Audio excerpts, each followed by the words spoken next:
Dear students, this is Praveen Agrawal from Management Department, Rotary Institute of Management and Technology welcomes you in today's lecture of Operations Research. Today, we will discuss on the new topic. This is decision tree analysis. In previous lectures, we discussed about expected monetary value and expected opportunity lost. In the same series, we will discuss about decision tree analysis. What is a decision tree? A decision tree analysis involves the construction of a diagram that shows at a glance when decisions are expected to be made, in what sequence, their possible consequences, and what are the resultant payoffs. It means that we find out the best strategy among different strategies with the help of expected monetary value method and expected opportunity loss method. Now, when we represent such situations with the help of a diagram which looks like a tree, then such an analysis is known as decision tree analysis. In this decision tree, we represent each and everything, whether it is the probability estimates or payoffs or any of the thing, we represent it on the decision tree.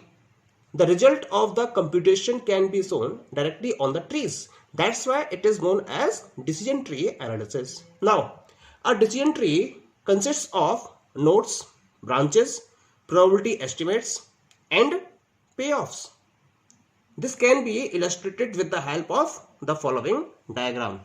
Here, in the following diagram, you are looking that we have a proper diagram.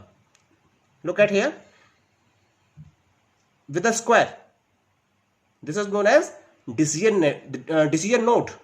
Here we are having two course of actions. Just suppose A1 course of action and A2 course of action. These course of action are represented on decision branch. Two branches are there. Decision branch A1 and decision branch A2. In reference to each and every decision branch, there is a chance node. In this chance node, we represent state of nature. Here we are calculating two state of nature. State of nature P and state of nature Q. In the same way, on A2 course of action, we have state of nature P and state of nature Q. In these state of nature, we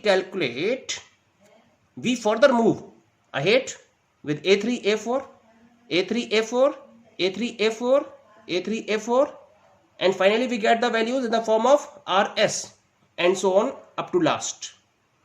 In this way, we can find the expected monetary value for each and every course of action at the last. So at the last, we are having the expected monetary value for each and every course of action, on the basis of which we can select that particular course of action which is having the maximum payoff in case of EMV and minimum values in case of EOL. Here we are having that there are two type of nodes. The one is decision node and second one is the chance node. A decision node is usually represented by a square, as I have told you, and it indicates the places where a decision maker must select one alternative of course among the variable actions. As you are looking here, two course of action which must be selected. It is decided at the decision node. Second one is chance node. What is the chance node? From the chance node, we are having the different state of nature. Means each chance node represents chance branch, which represents state of nature. Okay. In the same way, we have two branch, decision branch and chance branch. In decision branch, course of actions are represented, and on chance branch, state of nature are represented. So this is how a decision tree is represented. Now, we will have an example in reference of this. Let us have a look at one of the example in this reference. This is the example you are having here. A glass factory that specializes in crystal is developing a substantial backlog. And for this, the firm's management is considering three courses of action. S1, subcontracting. S2, being overtime production. S3, construct facilities. Also, three future demands states are low, medium or high.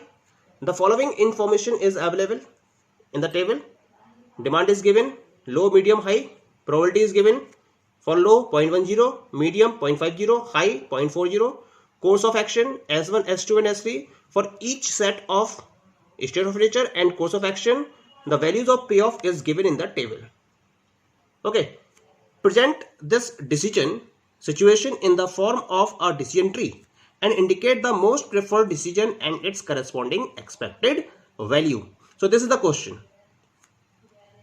In previous lectures, we have discussed such type of problems with the help of expected monetary value method. Now, we will discuss the same problem with the help of decision tree approach. So we have to perform this problem with the help of decision tree and find the solution. So we can find it as follows. Just look at the diagram. We have the diagram as follows.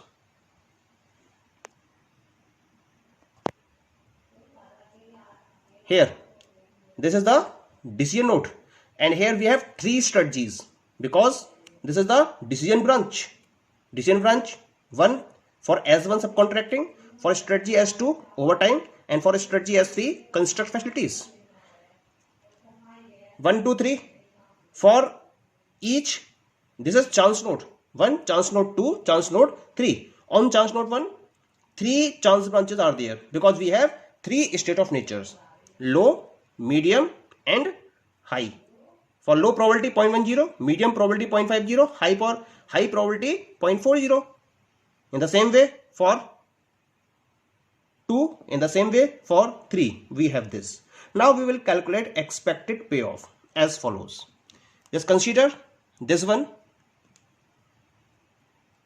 For subcontracting S1, low value is 10 and concerning probability is 0.10. 10 into 0.10, this is equal to 1.0.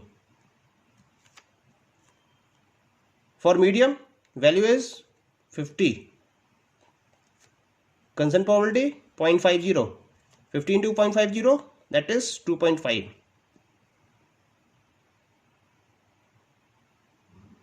Hmm, 25.0.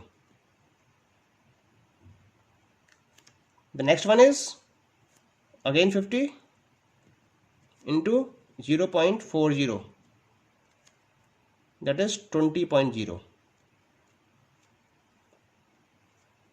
In the same way for strategy S2, minus 20 into 0.10, that is minus 2.0. For medium, 60 into 0.50, that is 30.0. 100 into 0.40 for high, that is 40.0. Come to the strategy S3, value is minus 150, probability is 0.10, minus 15.0. Value is 20, probability is 0.50, 10.0. Value is 200, probability 0.40, multiply 80.0. Now calculate the summation of this. The total value is known as EMV. The total will be 46.0. The total of this will be equal to 40 plus 30, 70, 70 minus 2, 68.0. And for the strategy S3, the final value will be 80 plus 90, 80 plus 10, 90, 90 minus 15, 75.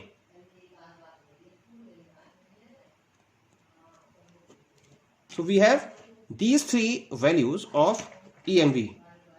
For first, value is 46. For strategy S2, value is 68. And for strategy S3, value is 75.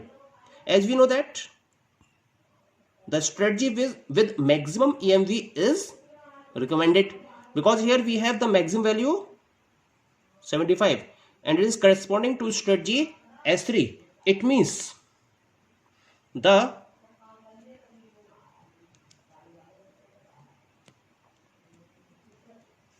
decision maker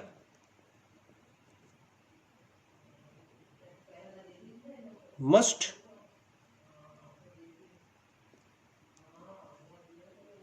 go for strategy S3, and this strategy S3 is construct facilities and corresponding EMV is 75.0. Okay, thank you.